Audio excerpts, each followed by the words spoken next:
Morning दोस्तों। तो आज हम लोग पढ़ेंगे कैपेसिटर लेक्चर नंबर 17। ठीक है, तो आई होप कि आप अच्छे से पढ़ाई कर रहे होंगे। और मेरे पास कुछ बच्चों का मैसेज आया, उन्होंने अपने कॉपी का मेरे को पिक भेजा है, वहां से इमेज खींच के। बहुत अच्छा लगा यार, बहुत अच्छा, एकदम दिल खुश हो गया कि तुम लोग भी बहुत मेहनत कर रहे हो। क्योंकि यहाँ वर्चुअली क्या फील होता है ना कि पता नहीं तुम क्या कर रहे हो, लेकिन नो डाउट तुम लोग बहुत मेहनत कर रहे हो और ये बहुत अच्छी बात है। समझ गए बच्चों? तो ऐसे ही मेहनत करते रहो। तो चलो आज हम लोग लेक्चर 17 में क्या पढ़ने वाले हैं। तो लेक्चर 17 में हम लोग जो पिछले 3 लेक्चर में जो डाइलेक्ट्रिक के कॉन्सेप्ट को हमने सीखा, अब उसको हम लोग अप्लाई करेंगे। देखेंगे कि एग्जामिनेशंस में कैसे कैसे क्वेश्चंस कैपेसिटर और डाइलेक्ट्रिक को मिक्स करके आ सकता है। ठीक है बच्चों, तो आज बहुत अच्छी चीज सीखोगे, उन सभी चीजों का एप्लीकेशन तुम आज सीखोगे। क्लियर है? तो चलो स्टार्ट करते हैं। तो सबसे पहले पहला क्वेश्चन, अगेन मैं फिर बोल रहा हूं, इनको क्वेश्चंस नहीं समझना है, तुम्हें कैपेसिटर्स के डीपीपी अलग से भी मिलेंगे। ये जो क्वेश्चंस जो डीपीपी 1 था, जैसे मैंने वो बोला कि उस पूरे टेक्निक को सीखने के लिए उन प्रॉब्लम्स को देखना जरूरी था, वैसे ही मैं आज जो करवाऊंगा ये भी समझो कि अगर तुमने इसको ढंग से देखा, खुद से ट्राई भी किया, तो आपको कैपेसिटर और डाइलेक्ट्रिक का कॉन्सेप्ट इतना बढ़िया हो जाएगा कि कोई भी क्वेश्चन, बैंक का क्वेश्चन सॉल्व करने में दिक्कत नहीं आएगी। क्लियर? चलो तो हम लोग सबसे पहले बात करते हैं पहला क्वेश्चन का। देखो ये क्वेश्चन थोड़ा बहुत मिलता जुलता है, जो पहले हमने सॉल्व किया था उससे ये मैच करता है। देखो क्या है, एक कैपेसिटर, क्वेश्चन क्या है, एक कैपेसिटर हैविंग कैपेसिटी C, ठीक है, C इन एयर, जब वहां पे क्या थी, हवा थी, इन एयर, इसको ब्रैकेट में लिख लो। ठीक है, इज चार्ज विथ, उस कैपेसिटर को चार्ज कर दिया गया with, charge with potential V। उस कैपेसिटर को हमने चार्ज कर दिया कितने पोटेंशियल के साथ, V पोटेंशियल के साथ। ठीक है, आफ्टर देन,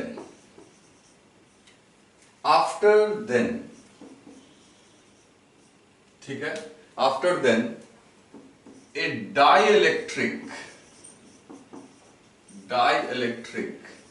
स्लैब, डाइलेक्ट्रिक का टुकड़ा, स्लैब का मतलब टुकड़ा, जिसका डाइलेक्ट्रिक कांस्टेंट K है, is filled completely between plates। उस डाइलेक्ट्रिक्स के टुकड़े को प्लेट्स के बीच में कंप्लीटली डाल दिया गया, बिटवीन प्लेट्स। ठीक है, ड्यूरिंग द प्रोसेस, इस प्रोसेस के दौरान, बैटरी, अब देखो आपको याद आ रहा होगा, आप जस्ट याद करो पहले, battery remain connected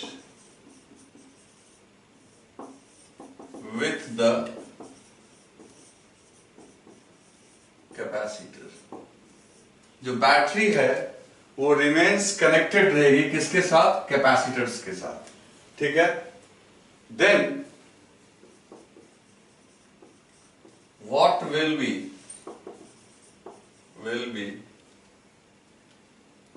the effect on following parameter of capacitor। तो कैपेसिटर के फॉलोइंग पैरामीटर पे क्या असर होगा, याद करो बच्चों। ऐसा क्वेश्चन हमने प्लेट के डिस्टेंस को बढ़ाने वाले पे कर रखा है। तो देखते हैं फॉलोइंग पैरामीटर में कौन कौन सा है। तो पहली बात तो कैपेसिटेंस के बारे में तुमको बतानी है बात। कैपेसिटेंस बी में आपका है चार्ज सी में है पोटेंशियल, डी में है इलेक्ट्रिक फील्ड, ई में है इलेक्ट्रिक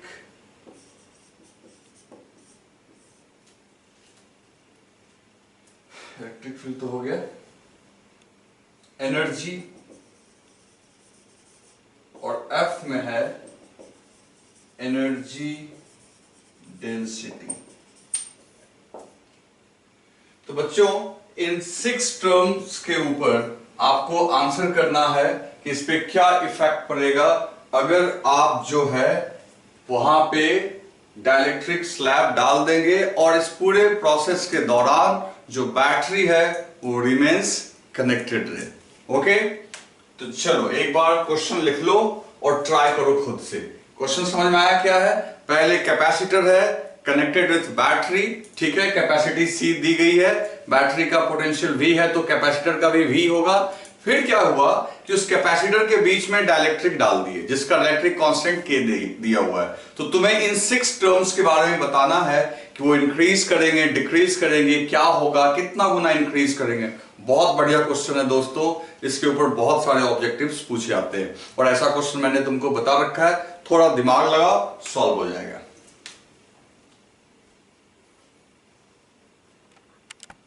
चलो बच्चों, तो तुमने सॉल्व कर लिया होगा। अब देखते हैं इसको कि ये आखिर इसका आंसर क्या होगा। जिन लोगों ने सॉल्व कर लिया है वो मैच करवाओ और जिन्होंने नहीं किया वो आप ध्यान से देखो कि मैं इसको कैसे सॉल्व करूंगा।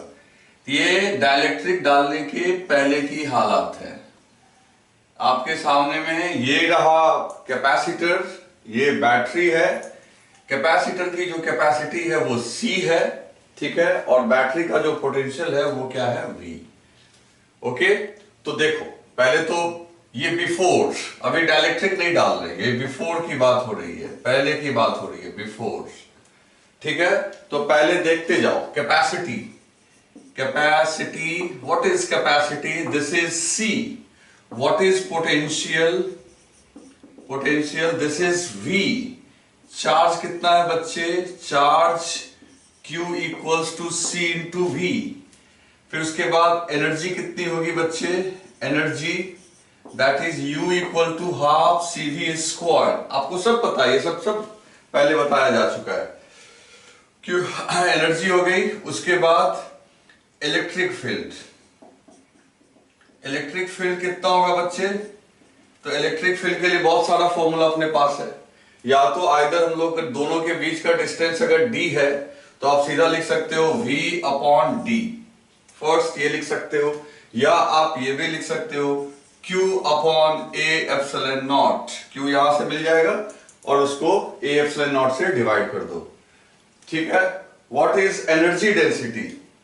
तो इधर स्पेस नहीं है, मैं यहां लिख देता हूं एनर्जी डेंसिटी, एनर्जी डेंसिटी, और एनर्जी डेंसिटी जो बच्चों यहां पे है वो हो जाएगा half epsilon not E square, है ना।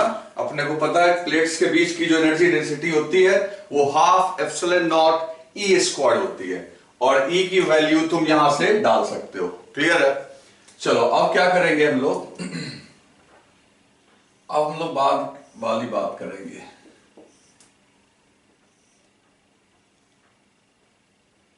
ये आपका कैपेसिटर हो गया। अब कैपेसिटर के बीच में डाइलेक्ट्रिक डाल दो, कैपेसिटर के बीच में डाइलेक्ट्रिक डाल दो।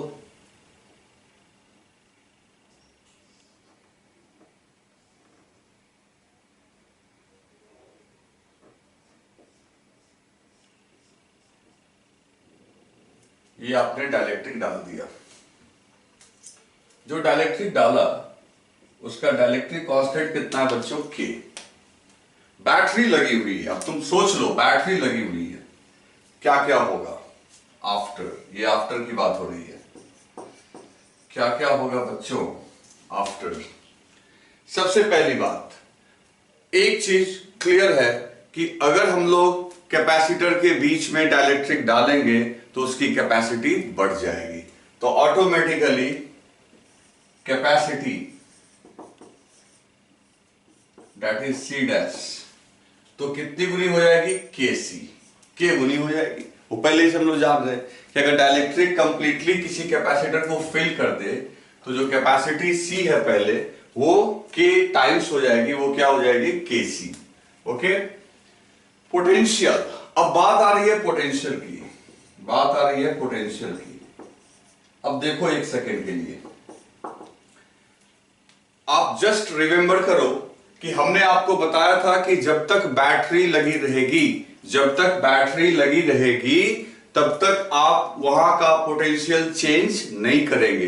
बैटरी अगर लगी हुई है तो पोटेंशियल चेंज नहीं करेंगे, किसी भी हालात में आप पोटेंशियल चेंज नहीं करेंगे, क्योंकि बैटरी का ये ड्यूटी है कि जब तक वो किसी डिवाइस के क्रॉस लगा हुआ होता है तो वो उस पोटेंशियल को क्या रखता है बच्चों, मेंटेन रखता है। तो ऑटोमेटिकली हम लोग यहां पे V का V रखेंगे और ब्रैकेट में लिख भी सकते हैं अनचेंज्ड। क्या लिख सकते हैं बच्चों, अनचेंज्ड। क्यों अनचेंज्ड हुआ आपको पता चल गया। चलो अब देखते हैं चार्ज की बात करते हैं। Charge, charge that is Q dash. अब देखो Q dash is equal to C dash into V dash. C dash की जगह लिखोगे KC एंड V डैश की जगह लिखोगे V, एंड CV जो है आपका ओल्ड वाला चार्ज है दैट इज Q।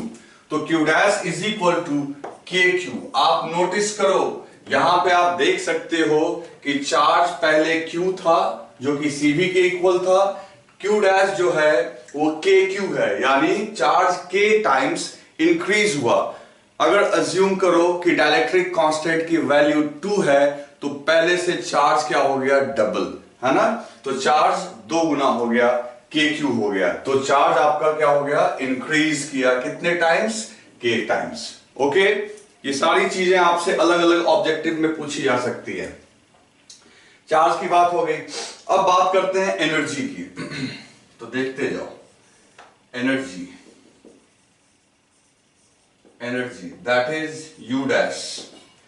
तो देखो हाफ, अब एनर्जी तो कैपेसिटी हो गई KC, कैपेसिटी कितनी हो गई, KC, और पोटेंशियल तो वही भी रह गया, तो ultimately K into half CV square, और हाफ CV स्क्वायर जो है ये ओल्ड वाली एनर्जी है, तो सीधी सी बात है ये जो नई एनर्जी हो गई ये कितनी हो गई, KU। तो एनर्जी जो है U dash is equal to KU, यानी ये भी K टाइम्स आपका क्या हो रहा है, इंक्रीज कर रहा है। तो कैपेसिटी भी बच्चों, सॉरी, एनर्जी आपकी इंक्रीज कर रही है कैपेसिटर की, और कितना टाइम्स, K टाइम्स। अब ये इस दौरान बैटरी ने जब डाइलेक्ट्रिक तुम डाले होगे तो पहले से तो इसके ऊपर चार्ज प्लस Q था, माइनस Q है ना, बैटरी ने पहले चार्ज भेज रखा था। अब डाइलेक्ट्रिक रखने के बाद यहां प्लस Q डैश और माइनस Q डैश है, इसका मतलब है बैटरी ने एक्स्ट्रा कितना चार्ज भेजा, वो बाद में हम लिखेंगे, वहां पे लिख लेंगे, या लिख लेते हैं extra charge transferred by battery. तो वो कितना हो गया बच्चों, Q डैश माइनस Q, और Q डैश कितना है, KQ, और QQ है, तो KQ माइनस Q, तुम K common, sorry K minus 1 Q common ले लो, और Q की वैल्यू कितनी है, CV। तो ये हम लोग ऐसे लिख सकते हैं कि कभी कभी क्वेश्चन में आ सकता है आपका, इस पे बहुत डिटेल में बाद में बात करेंगे हम लोग, डाइलेक्ट्रिक के पूरे एंट्री का प्रोसेस भी हम लोग बाद में बात करेंगे। तो फिलहाल अगर तुमसे कोई पूछे कि आपका जब डाइलेक्ट्रिक डाला गया तो बैटरी ने क्या किया, तो बैटरी ने एक्स्ट्रा चार्ज भेजा, कितना एक्स्ट्रा चार्ज भेजा, K माइनस 1 इंटू Q, जो कि तुम देख रहे हो ना चार्ज में फर्क आ गया। चलो एनर्जी तो K टाइम्स बढ़ गई। अब बात करते हैं दोस्तों इलेक्ट्रिक फील्ड की। तो इलेक्ट्रिक फील्ड बहुत इंटरेस्टिंग है, यहां पे electric field that is E dash. अब इलेक्ट्रिक फील्ड क्या होगा, तो सीधी सी बात है बच्चों, इलेक्ट्रिक फील्ड क्या होगा, तो इलेक्ट्रिक फील्ड होगा, अगर हम लोग V/D वाला रिलेशन देखें तो V, देखो कैपेसिटर के प्लेट्स के बीच का डिस्टेंस उतना अभी भी है, जितना पहले था उतना ही अभी भी है, क्योंकि आपने जस्ट क्या किया है, डाइलेक्ट्रिक डाला है। और रही बात बैटरी, तो अभी भी लगी हुई है, तो पोटेंशियल अभी भी मेंटेन है, D अभी भी है, तो उस फॉर्मूला से देखें तो अभी भी तुम क्या लिखोगे, V/D। लेकिन तुम कहोगे सर मैं ये वाला फॉर्मूला लिखूंगा, तो ठीक है वो फॉर्मूला लिखो। तो ऊपर में लिखोगे क्यू डैश, तो नीचे लिखोगे ए एप्सिलॉन नॉट। अब लेकिन यहाँ पे एप्सिलॉन आर का वैल्यू 1 लिए थे और यहाँ डाइलेक्ट्रिक डाल देने की वजह से एप्सिलॉन आर का वैल्यू के लेंगे। अरे जो रिलेटिव परमिटिविटी है वही तो के है, तो ऊपर क्यू डैश लिखोगे और नीचे ए एप्सिलॉन नॉट इनटू के, और क्यू डैश क्या हो जाएगा, तो क्यू डैश की वैल्यू क्या है के क्यू, तो ऊपर देखो के क्यू और नीचे ए एप्सिलॉन नॉट इनटू के, तो ये के और ये के कैंसिल, तो Q by A epsilon not, यानी इलेक्ट्रिक फील्ड जो पहले थी वही बाद में है। कोई पूछे कि इस मीडियम के डालने के बावजूद फील्ड क्यों चेंज नहीं हुआ, चेंज हो जाता, लेकिन अगर मीडियम चेंज हुआ है तो चार्ज भी चेंज हो गया, क्योंकि चार्ज पहले Q था लेकिन यहां क्या हो गया Q डैश। पहले मीडियम एयर था तो 1 लिखा हुआ था, अब मीडियम में आपका क्या आ गया है, दूसरा डाइलेक्ट्रिक आ गया, तो नीचे के, तो ऊपर भी के आ गया नीचे भी के आ गया, दैट्स व्हाई फील्ड आपका क्या रह गया, अनचेंज्ड रह गया। ठीक है ना। और इस फॉर्मूला से तो क्लियर कट दिख रहा है कि यहां पे पोटेंशियल डिफरेंस V है, यहां पोटेंशियल डिफरेंस V है, यहां पे डिस्टेंस दोनों के बीच का D है, यहां पे डिस्टेंस D है। क्लियर है। तो इलेक्ट्रिक फील्ड आपका क्या रह गया, सेम, यानी अनचेंज्ड, ये रह गया अनचेंज। दिख तो रहा है ना, देख लूं मैं एक बार कैमरा में, हाँ सही है। चलो अब ये इलेक्ट्रिक फील्ड की बात हो गई। अब लास्ट में बात करते हैं किसकी, लास्ट में बात करते हैं हम लोग एनर्जी डेंसिटी की। एनर्जी डेंसिटी, अब भाई एनर्जी डेंसिटी तो बढ़ेगा ही बढ़ेगा, जब एनर्जी आपका इंक्रीज कर रहा है, एनर्जी देखो बढ़ गया ना, के यू हो गया, तो डेंसिटी तो बढ़ेगा ही बढ़ेगा, क्योंकि स्पेस वही है आपका। तो ऐसे देख लेते हैं, तो energy density UE, energy density को हम लोग किससे डिनोट करते हैं, यूई से। तो यूई इक्वल्स टू, पहले क्या आया था, half epsilon not E square, अब आएगा UE dash equals to half. अब देखो जहां एप्सिलॉन नॉट है उसके बगल में वहां 1 छुपा हुआ है, 1 हिडन फॉर्म में है, क्योंकि पहले हम लोग क्या मान के चल रहे थे, वहां वैक्यूम, लेकिन अब वहां पे क्या आ गया है बच्चों, वहां पे अब आ गया है मीडियम अलग, तो एप्सिलॉन नॉट इनटू के, और इलेक्ट्रिक फील्ड तो वही लिखोगे पुरानी वाली, क्योंकि हमने दिखा दिया है कि इलेक्ट्रिक फील्ड चेंज नहीं कर रहे हैं। तो अल्टीमेटली फॉर्मूला में एक के मल्टीप्लीकेशन में आ गया, तो तुम इसको लिख सकते हो के यूई, यानी यूई डैश जो होगा वो के यूई के इक्वल होगा, मतलब डेंसिटी भी आपका के टाइम्स क्या हो रहा है, इंक्रीज कर रहा है। तो इस तरीके से बच्चों इसका आंसर आएगा। तो आप ध्यान से देख लो, ढेर सारे कॉन्सेप्ट्स की बात की गई है, और जब भी आपको ये क्वेश्चन आएगा ऑब्जेक्टिव में कई तरीके से आ सकता है और आपको सॉल्व करना है। ठीक है ना बच्चों, तो लिख लो इसको। तो बच्चों अब इस क्वेश्चन को हम लोग रिपीट करते हैं, ठीक है ना। रिपीट क्या करेंगे, जैसे कि हमने वहां भी कहा था कि एक बार बैटरी को कनेक्टेड रहने देंगे और एक बार बैटरी हटा देंगे। तो इसमें क्या लिखेंगे हम लोग, repeat the previous problem by assuming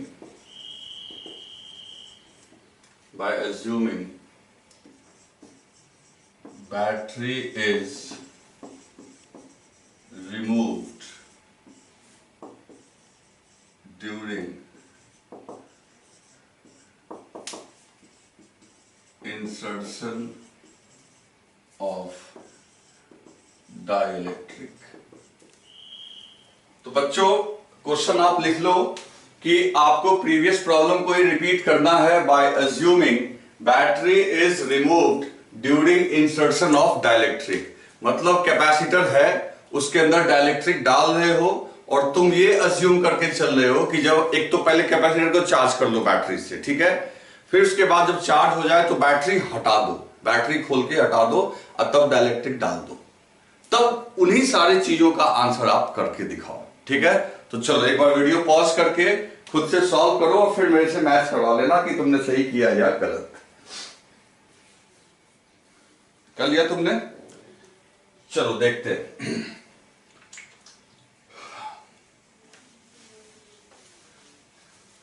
तो इसमें कोई बहुत दिक्कत वाली बात नहीं है। अगर आपने वो डिस्टेंस वाला प्रॉब्लम को ढंग से रिवाइज कर रखा है तो आपको वहां जो कॉन्सेप्ट्स दिए गए थे उसको जस्ट यूज कर लेना है।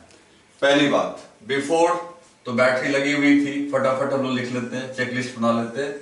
पहले बैटरी लगी हुई थी, ये कैपेसिटर की कैपेसिटी C है, ये पोटेंशियल V है। तो कैपेसिटी हो गई C, पोटेंशियल हो गया V, चार्ज हो गया Q, ठीक है। Q इक्वल्स टू हम लिख भी सकते हैं क्या, CV। उसके बाद एनर्जी हो गई हाफ CV²। एनर्जी के बाद हम लोग क्या लिखेंगे, इलेक्ट्रिक फील्ड हो गई E, जो कि V/D या Q/A/0, और energy density UE equal to half ε0 E²। ये टोटल 6 पॉइंट्स हो गए। अब क्या है, ये बिफोर डाइलेक्ट्रिक डालने से पहले का। आफ्टर अब क्या होगा, तो अब क्या होगा बच्चों, तो देखते हैं। सबसे पहली बात,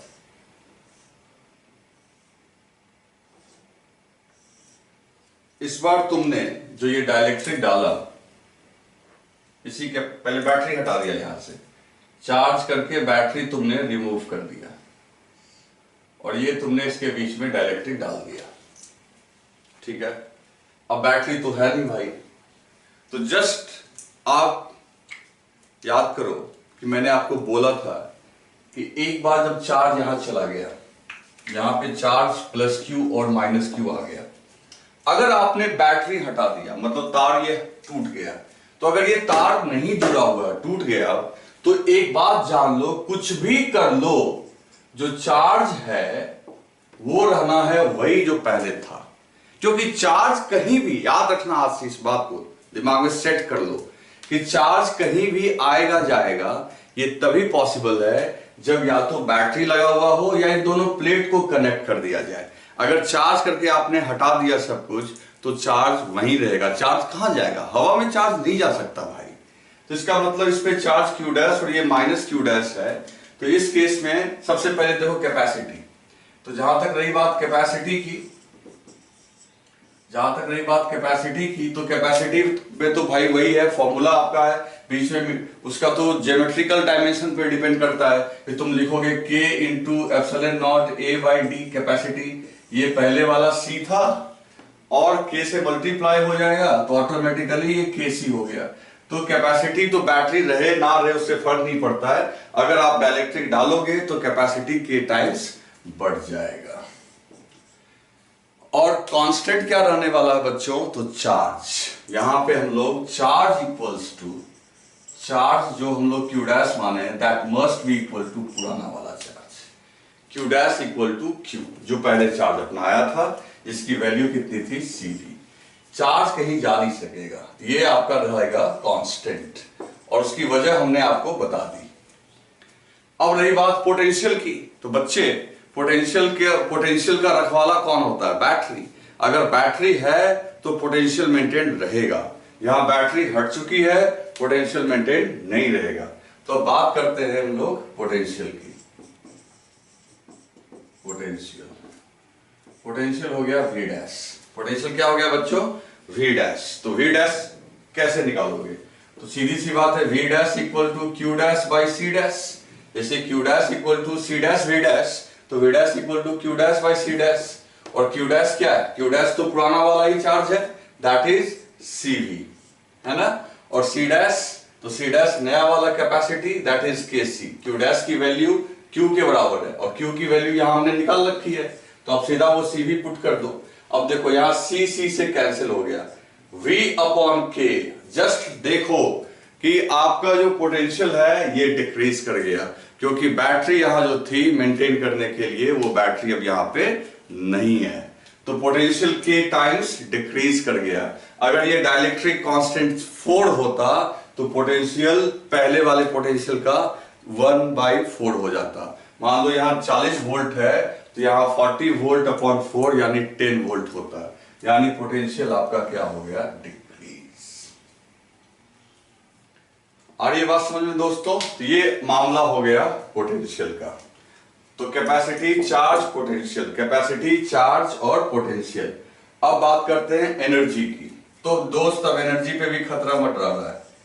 एनर्जी, पोटेंशियल घट गया तो एनर्जी का भी चार्ज तो है ही, तो एनर्जी हो गया U डैश, ठीक है। अब U डैश तो U डैश तो half C dash into V dash square, तो हाफ C डैश की जगह लिखोगे KC, बट V डैश की जगह लिखोगे आप V अपॉन K का स्क्वायर, ठीक। तो ऊपर V स्क्वायर हो जाएगा, नीचे K स्क्वायर, तो ये ऑटोमेटिकली हो जाएगा half CV square upon K। क्या हो जाएगा बच्चों, half CV square upon K। तो आप देख सकते हो, और हाफ CV स्क्वायर तुम्हारी पुरानी वाली एनर्जी है, तो एनर्जी को U से लिखेंगे ना, ये लिख दिया मैंने, तो ऑटोमेटिकली एनर्जी जो है पुरानी वाली एनर्जी का K टाइम्स डिक्रीज होगा। अब ये एनर्जी डिक्रीज हो गया, ये तो मैथमेटिकली हमने देख लिया। आपको अगले लेक्चर में मैं ये भी बताऊंगा कि एनर्जी क्यों डिक्रीज किया, आखिर इसका रियल साइंस, ताकि आपको ऐसे काम तो आपका ऐसे ही चल जाएगा, लेकिन आपको थोड़ा और मजा आएगा कि जब आपको ये बताया जाए कि आखिर एनर्जी घटी कैसे। समझ गए? बाद में बात करेंगे। तो एनर्जी हो गया आपका इनिशियल वाले का K टाइम्स डिक्रीज कर गया, ठीक है। एनर्जी के बाद अब इलेक्ट्रिक फील्ड की बात करते हैं, तो इस पे भी खतरा मंडरा रहा भाई। जब पोटेंशियल घट गया तो ये भी घटेगा।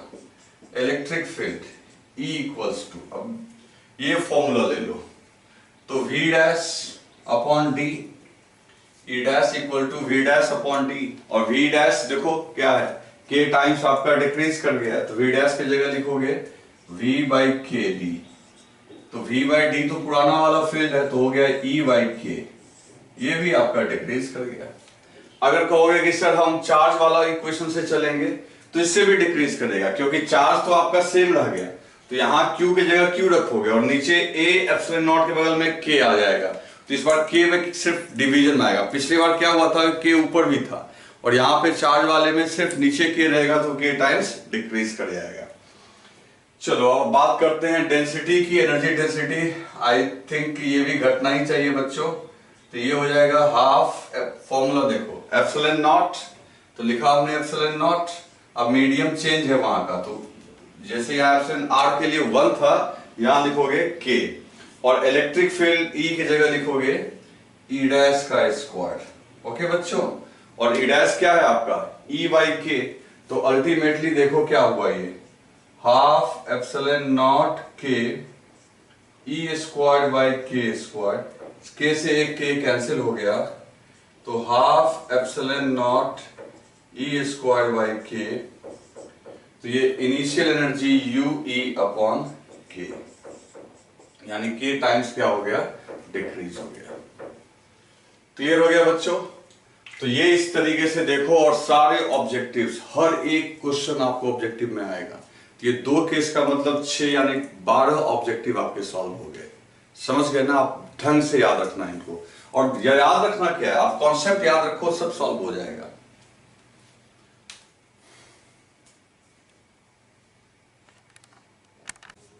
तो दोस्तों अब कुछ और नया टाइप का एग्जाम्पल देखते हैं हम लोग, ठीक है ना।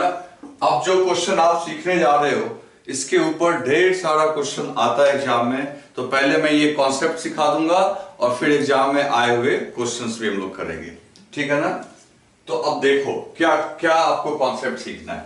अभी तक आपने क्या देखा कि अभी हमने ये देखा कि कैपेसिटर में पूरी तरीके से एक डाइलेक्ट्रिक स्लैब हम लोग डालते थे, लेकिन ऐसा भी तो हो सकता है बच्चों कि कैपेसिटर में एक ही मटेरियल डालने के बजाय 2 अलग अलग मटेरियल भी डाला जा सकता है।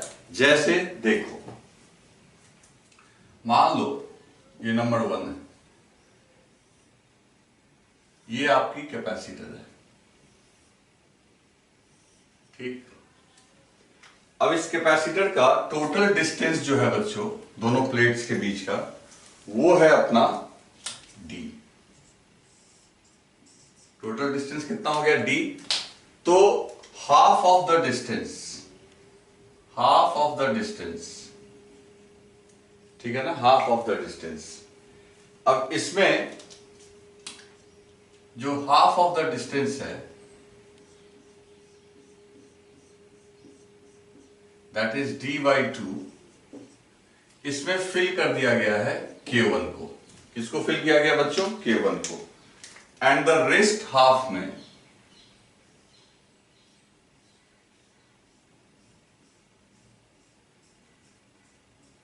एक दूसरा मटेरियल डाल दिया गया k2। मतलब एक कैपेसिटर के जिसका सरफेस एरिया, मान लो सरफेस एरिया आपका A, सरफेस एरिया कितना है बच्चों? A। तो इस कैपेसिटर का सरफेस एरिया A है, तो सरफेस एरिया आपका A है और इसमें इसके डिस्टेंस के आधे हिस्से में डाइलेक्ट्रिक का हाफ स्लैब डाला गया और बाकी में आधा। तो आपसे ये पूछा जा रहा है बच्चों यहाँ पे कि आप ये बताओ कि इसका कैपेसिटी कितना होगा। अब पूरे में k1 रहता तो आराम से k1 एप्सिलॉन नॉट a/d कर लेते। पूरे में k2 रहता तो सीधा हम लोग k2 into epsilon not a/d कर लेते। लेकिन अब ये है आपका, तो आपसे पूछा जा रहा है find the capacity of capacitor. देखो क्या दिमाग लगाएंगे, आंसर क्या दिमाग लगाएंगे दोस्त। इस एक कैपेसिटर को आप दो कैपेसिटर के फॉर्म में देखो। आप ऐसे सोचो कि सॉरी d2 लिखा होगा ना, d/2। आप ये सोचो कि from this black line to this black line एक कैपेसिटर है C1 और यहां से लेके यहां तक ये रेड वाला पोर्शन में दूसरा कैपेसिटर है C2। क्लियर? और C1 के बाद C2 है। देखने में आपको क्लियर लग रहा है कि ये सीरीज में क्या होता है, एक लाइन में इस तरीके से लगे होते हैं। तो इसके बाद ये आ रहा है ना, ये यहां इस प्लेट और इस प्लेट के बीच में एक कैपेसिटर मान लेते हैं और दूसरा इसके पीछे मान लेते हैं। तो हम लोग लिख सकते हैं यहां पे कि this is made of two capacitor in series. सीधी सी बात, एक का नाम हो गया C1 और दूसरे का नाम हो गया C2। समझ गए? अब ये C1 C2 ये दो कैपेसिटर के फॉर्म में हमें इसे अज्यूम करना होगा और एक में हम लोग डाल देंगे ये आपका K1 वाली बात और दूसरे में K2। अब सीधी सी बात है और हम लोग को टोटल कैपेसिटी ये तो हमने मान लिया है, लेकिन रियल में तो यही दिया हुआ है ना। तो हम लोग क्या करेंगे ना, जब दो कैपेसिटर सीरीज में होता है तो आपको पता है C इक्विवेलेंट जो होता है वो C1 into C2 upon C1 plus C2 होता है। तो ये इस तरीके से जो C इक्विवेलेंट आएगा वही इस पूरे कैपेसिटर की कैपेसिटी होगी। तो C equals to C1 into C2 upon C1 plus C2। अब C1 और C2 कितना होगा? तो बच्चों देखो, ये जो हाफ डिस्टेंस तक आपने C1 अज्यूम किया है तो उसकी कैपेसिटी हो जाएगी K1 into epsilon not A upon d/2। होगी कि नहीं होगी? क्योंकि एरिया तो ठीक है, एरिया तो वही है ना A का A, लेकिन डिस्टेंस क्या हो गया? हाफ। तो ऑटोमेटिकली ये हो जाएगा 2K1 epsilon not A upon D। ठीक, in same manner C2 equals to K2 epsilon not A upon d/2 और 2 चला गया ऊपर, है ना, तो 2 ऊपर चला गया तो ये हो गया 2K2 एप्सिलॉन नॉट A/d। अब देखो C1 C2 आ गया, वापस आ जाओ। अब यहां पे एक काम करते हैं, तो C equals to C1 into C2, तो C1 इंटू C2 लिख दोगे उसको, तो 2 epsilon not A sorry 2K1 है ना, तो ये हो गया आपका 2K1 epsilon not A upon D into 2K2 epsilon not A upon D divided by 2K1 epsilon not A by D plus 2K2 epsilon nought by D. आ रही है बात समझ में? अब यहां से आप क्या कैंसिल कर सकते हो? बहुत आराम से आप यहां कैंसिल कर दो। देखो ऊपर में एप्सिलॉन नॉट ए डी और नीचे में ये कॉमन लेके कैंसिल कर दो, ठीक है ना? और एक 2 भी कैंसिल हो जाएगा, यहां 2 कॉमन लोगे तो एक 2 भी कैंसिल हो जाएगा। तो finally what you will get, तो ऊपर में क्या बचेगा बच्चों? एक 2 हो गया, K1 K2 बच गया, K1 इंटू K2 और नीचे में क्या बचा? K1 plus K2, K1 plus K2 और ऊपर में और क्या बच गया? तो epsilon not A by D. देखो क्या मजेदार आंसर आ गया। ये ढेर सारा ऐसा क्वेश्चन पूछता है बच्चों। तो C इक्वल्स टू, यानी इस कैपेसिटर की जो कैपेसिटी हो गई C इक्वल्स टू कितना आ गया? अगर हाफ हाफ डाले हो तो 2K1 K2 upon K1 plus K2 और ये क्या हो गया? Epsilon not A by D. Clear? तो इस तरीके से हम लोग सॉल्व कर सकते हैं। अब इसमें एक चीज और मैं बता दूं, पहले आप इसको राइट डाउन कर लो फिर मैं बताता हूं। तो बच्चों इसका आंसर जो हम लोगों को कैलकुलेट होके आया अभी, C equals to 2K1 K2 upon K1 plus K2 into epsilon not A by D. अब देखो कभी कभी एग्जाम में एक क्वेश्चन पूछता है और वो क्या पूछता है बच्चों? अभी तक तो तुमने C इक्विवेलेंट का नाम सुना था, तुमसे एग्जाम में K इक्विवेलेंट भी पूछ सकता है। तो कहोगे ये K इक्विवेलेंट क्या है? K इक्विवेलेंट कहने का मतलब ये है कि अगर एग्जामिनर ने आपको पूछ लिया कि यार एक बात बताओ कि ये दो डाइलेक्ट्रिक हमने डाला K1 और K2, अगर इसके जगह कोई एक ही डाइलेक्ट्रिक डालना होता तो उसकी डाइलेक्ट्रिक कांस्टेंट कितनी होती ताकि कैपेसिटेंस वही निकल के आए? तो सीधी सी बात है, उस केस में आप C इक्वल्स टू आप क्या लिखेंगे? K equivalent into epsilon not A by D, है ना? तो यहां पे मतलब एक डालना है, मतलब इन दोनों की जगह कोई एक ही डाइलेक्ट्रिक डालना है। तो सीधी सी बात है, ये जो K इक्विवेलेंट का रोल प्ले करेगा वो 2K1 K2 upon K1 plus K2। तो सीधी सी बात है, जो इसका कॉफिशिएंट आएगा तो वो आपका K इक्विवेलेंट का काम करेगा। फॉर एग्जाम्पल मान लो कि इफ K1 इक्वल टू 4 और K2 इक्वल टू 6 ऐसे दे दे क्वेश्चन। मान लो ये क्वेश्चन आ गया कि K1 इक्वल टू 4 है, K2 इक्वल टू 6 है और ये किसी डाइलेक्ट्रिक किसी कैपेसिटर के बीच में इसको डाल दिया गया। आधे में आपने K1 को डाल दिया और आधे में किसको डाल दिया आपने? K2 को। ये K1 है, ये K2 है। तो अगर तुमसे पूछता है कि बताओ यार K1 K2 के बजाय एक ही डाइलेक्ट्रिक डालना होता तो उसका डाइलेक्ट्रिक कांस्टेंट कितना होता, तो तुम तुरंत आंसर कर दोगे sir K equivalent equals to क्या हो जाएगा? 2 इंटू K1 का वैल्यू है 4 इंटू 6 अपॉन 4 प्लस 6।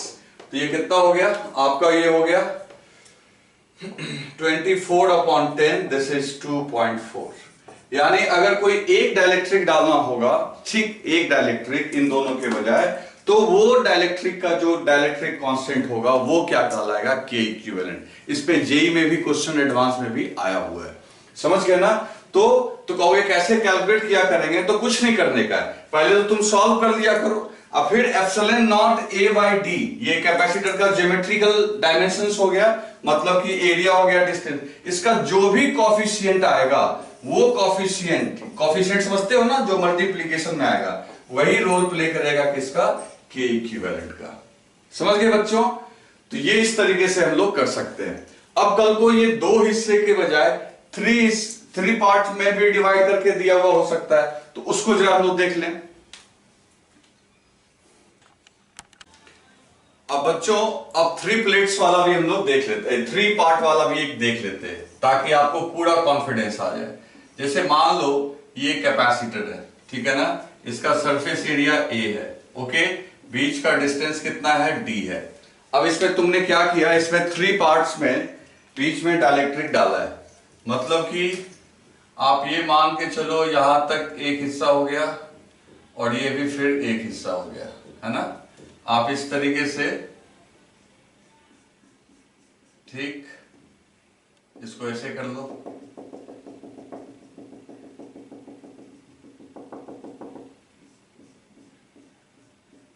इसको ऐसे कर लो। तो 3 पार्ट्स में आपने डाल दिया। तो ये हो गया आपका d/3, सभी का डिस्टेंस d/3 d/3। चलो इसमें मान लो k1 है, ये k2 है, ये k3 है। तो कैसे सॉल्व करेंगे? बहुत सिंपल है भाई। अब ये देखो 1 बाय 1 करके आती है, तीनों भी सीरीज में हो गया, C1 C2 C3। आप बस इसका इक्विवेलेंट निकाल लो, सीधा सा आंसर आ जाएगा आपका। तो सीरीज में तो तुम जानते ही हो। अच्छा, C1 की वैल्यू कितनी लिखोगे? तो C1 में क्या डाला आपने? K1, तो K1 epsilon not A upon d/3, तो वो 3 आ गया ऊपर, तो 3K1 अपॉन d है ना। C2 इक्वल्स टू क्या हो जाएगा बच्चों? 3K2 epsilon not A/d। इसी तरीके से C3 कितना आ जाएगा बच्चों? 3K3 epsilon not A/d। और जहां तक रही बात पूरी कैपेसिटी निकालने की, तो 1/c इक्वल टू, सीरीज में तो पता है ना तुम्हें, ऐसे कर सकते हैं हम लोग। तो इस तरीके से आप सॉल्व कर दो इसको, कुछ नहीं करने का है, समझ गए ना। या आप C1 C2 वाला मेथड चाहते हो तो पहले 2 को सॉल्व कर लो और उसके रिजल्ट को फिर इसके साथ सॉल्व कर लो। तो आप देखो, आपको कोई कल को जोड़ी नहीं। अच्छा, एक बात और, आपके दिमाग में ये कंफ्यूजन हो सकता है कि सबके बीच का डिस्टेंस इक्वल होना चाहिए। नहीं भी हो सकता दोस्त, इक्वल होना कोई जरूरी नहीं है, जैसा भी होगा आप कर सकते हो, समझ गए ना। इसी तरीके से जब रिजल्ट आएगा तो एप्सिलॉन नॉट A/d का जो कॉफिशिएंट होगा वो K इक्विवेलेंट का काम करेगा। क्लियर? तो अभी तो बच्चों हमने ऐसे ऐसे डिवाइड किया, अब क्वेश्चन को थोड़ा चेंज करते हैं। नेक्स्ट देखते हैं कि मान लो कि आपका ये ऐसा दिया हुआ लाइक दिस, ये आपका ऐसा दिया हुआ है और इसमें आपने देखो ये डिस्टेंस आपकी d है, ओके, और एरिया को इसने 2 भाग में डिवाइड कर दिया है। टोटल एरिया A है, तो प्लेट का अपर हाफ A/2 हो गया, लोअर हाफ A/2 हो गया। और इस बार डाइलेक्ट्रिक कैसे फिल किया जा रहा वो तुम देखो, तुम्हें इंटरेस्टिंग लगेगा। एक डाइलेक्ट्रिक अपर हाफ में डाल दिया गया,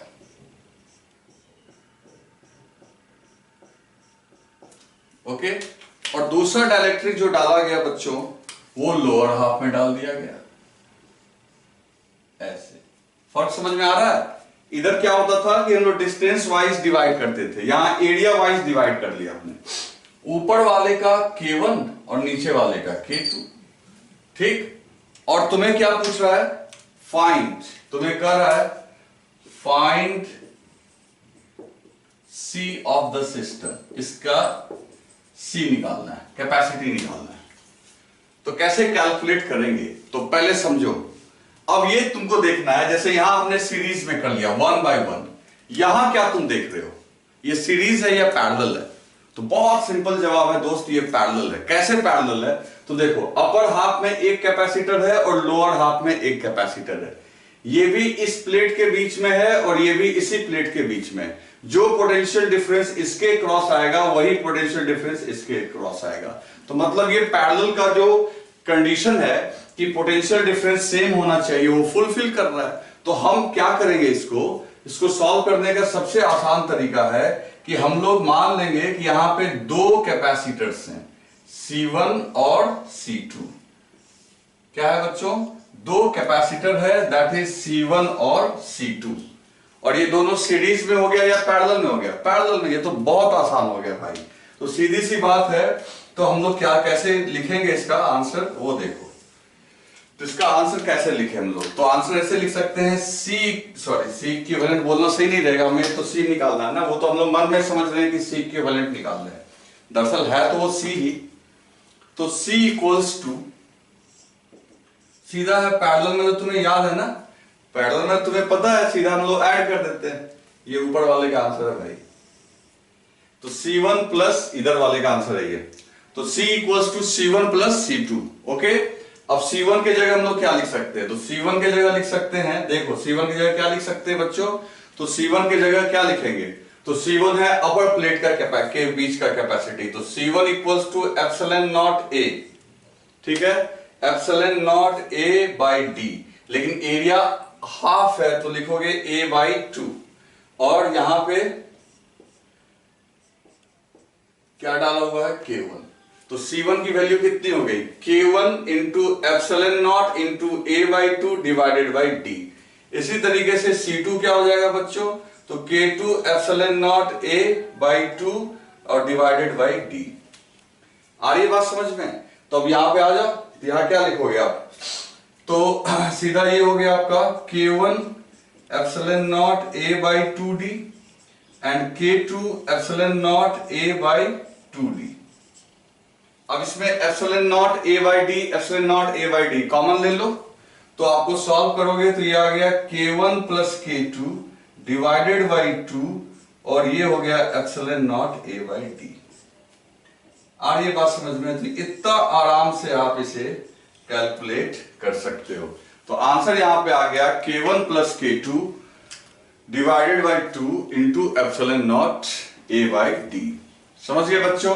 तो इस तरीके से हम लोग इसको भी सॉल्व कर सकते हैं। अब रही बात इस केस में K इक्विवेलेंट, कोई पूछेगा कि इन दोनों के बजाय एक ही डाइलेक्ट्रिक डालना होगा तो क्या करेंगे, तो उसके ऊपर तो मैंने तुमको इतना बढ़िया कॉन्सेप्ट बता दिया है कि जो इसका कॉफिशिएंट है, तो इसका कॉफिशिएंट कौन है K1 प्लस K2 बाई 2, तो हम लोग ये भी बोल सकते हैं कि यहाँ पे K इक्विवेलेंट, अगर इन दो डाइलेक्ट्रिक के बजाय एक ही डाइलेक्ट्रिक डालना होता और उतना ही रिजल्ट लेना होता तो आपको लिखना पड़ता K1 plus K2 divided by 2। ठीक है ना? तो उसमें याद है, उसमें हाफ हाफ डिस्टेंस किए थे तो क्या फॉर्मूला आया था 2K1 K2 upon K1 plus K2, और यहां क्या आया बहुत simple K1 plus K2 upon 2। अब तुम कहोगे कि सर इसको 3 पार्ट्स में डिवाइड करते तो भाई 3 पार्ट्स में यहां डिवाइड कर रहे हैं तो यहां भी कर सकते हैं, कोई दिक्कत नहीं है। आप लिखो, मैं उसको भी लिख कर दिखाता हूं।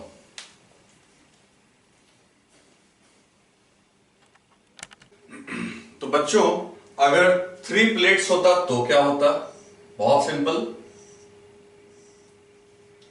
अगर यहां पे 3 प्लेट्स होता, सॉरी 3 पार्ट में अगर डिवाइड होता, तो this is 1, this is 2, a by 3, a by 3, a by 3, okay. ये तीनों अलग अलग हो गए।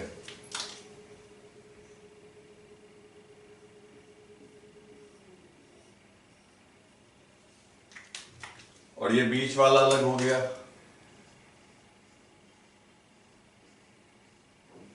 और ये तीसरा अलग हो गया। तो आपको करना क्या है बच्चे, ये K1, this is K2, this is K3।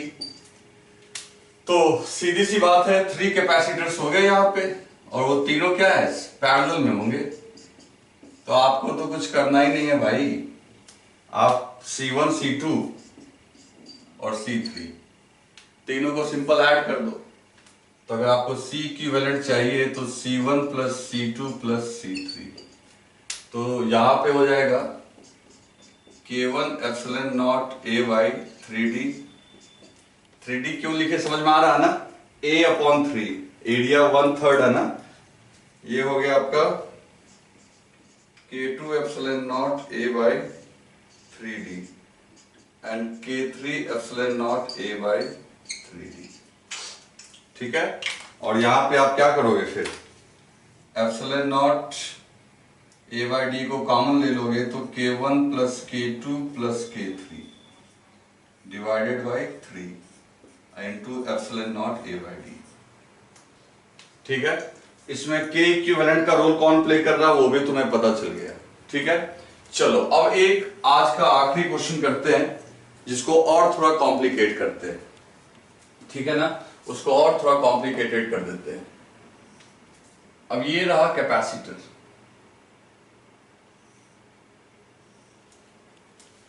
ठीक है। अब इसमें हमने क्या किया है कि इसके आधे हिस्से में, मतलब हाफ ऑफ द डिस्टेंस पे हमने यहां फिल कर दिया Q1। ठीक है, और रिमेनिंग हाफ को एरिया वाइज भी बांट दिया हमने। इसमें डाल दिया K2 और ये जो आपका है ऊपर वाला इसको हमने लिख दिया K1। अब तो तुम समझ रहे होगे कि इसकी एरिया A है, यहां A/2 and this is A/2। ये पूरा एरिया A, डिस्टेंस D/2, और इन लोगों का तो ये हाल हो गया कि डिस्टेंस भी आधा है और एरिया भी हाफ है। तो अब देखो, आप बताओ यहां कितना कैपेसिटर हम लोग बनाए।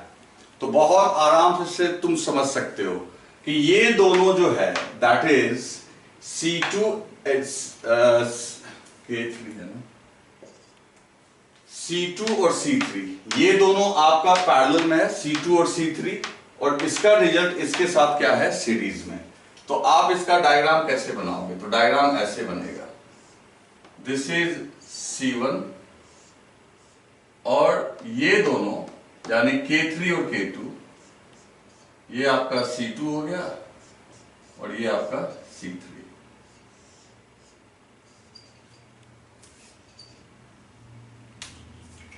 क्लियर? ये हो गया आपका C1 और ये हो गया C2 C3। तो इस तरीके से आपका ये अरेंजमेंट आपके सामने आ गया। अब सबका वैल्यू अलग अलग निकालते हैं।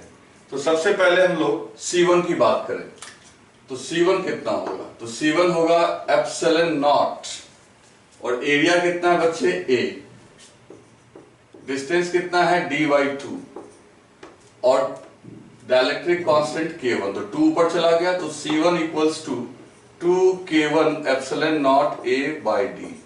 This is your C1। And what is C2? तो C2 देखो, C2 का एरिया भी हाफ और डिस्टेंस भी हाफ, और क्या डाले हो, K2, तो K2 into epsilon not A/2 upon D/2। तो 2 कैंसिल हो गया, तो ये हो गया K2 epsilon not A upon D। समझ गए ना 2 क्यों कैंसिल हो गया? क्योंकि एरिया भी हाफ है और ये भी हाफ है। चलो उसके बाद C3 की बात करते हैं। C3 का क्या हो जाएगा? ये क्वेश्चन जेई में आया हुआ है, इसका K इक्विवेलेंट निकालने को मैं बता रहा हूं एडवांस में वो भी। तो ये हो गया है K3 एप्सिलॉन नॉट A/D। क्यों भाई? एरिया भी हाफ, डिस्टेंस भी हाफ। अब तुम देख सकते हो कि C2 और C3 पैरेलल में, और इसका इक्विवेलेंट इसके साथ क्या है, सीरीज में। तो हमको नेट कैपेसिटी निकालनी है, तो बहुत सिंपल है भाई, ये हो जाएगा आपका, ये तो ऐड हो जाएगा पैरेलल में सिंपल, तो ये हो गया एक C1 और ये हो गया आपका C2 प्लस C3। तो पहले इन दोनों को सॉल्व कर लिए, इन दोनों को ऐड कर लिए, तो ऐड कर लिए, पैरेलल में है, और ये इसका रिजल्ट इसके साथ क्या है, सीरीज में। तो ऑटोमेटिकली बच्चों हमारा जो C होगा C1 into C2 plus C3 divided by C1 plus C2 plus C3। Clear? तो आपको अब यहां पे मैंने C1, C2 और C3 सारे के वैल्यूज को निकाल के रखा है। आपको क्या करना है, बस इसमें यहां पे आके पुट कर देना है, और आप K इक्विवेलेंट भी निकाल सकते हो यहां से, बहुत आसान है, और K इक्विवेलेंट ही एग्जाम में पूछा था जेई में, ठीक है ना। तो K इक्विवेलेंट इसका निकाल के रखना, और फिर अगली क्लास हम लोग डिस्कस करेंगे, ठीक है। तो इतना करो, और नेक्स्ट क्लास बहुत इंपॉर्टेंट होने जा रहा है, क्योंकि इसके ऊपर भी काफी कॉम्प्लिकेटेड बातें होंगी, और भी कई टाइप के नए एप्लीकेशंस हम लोग देखेंगे, ठीक है बच्चों।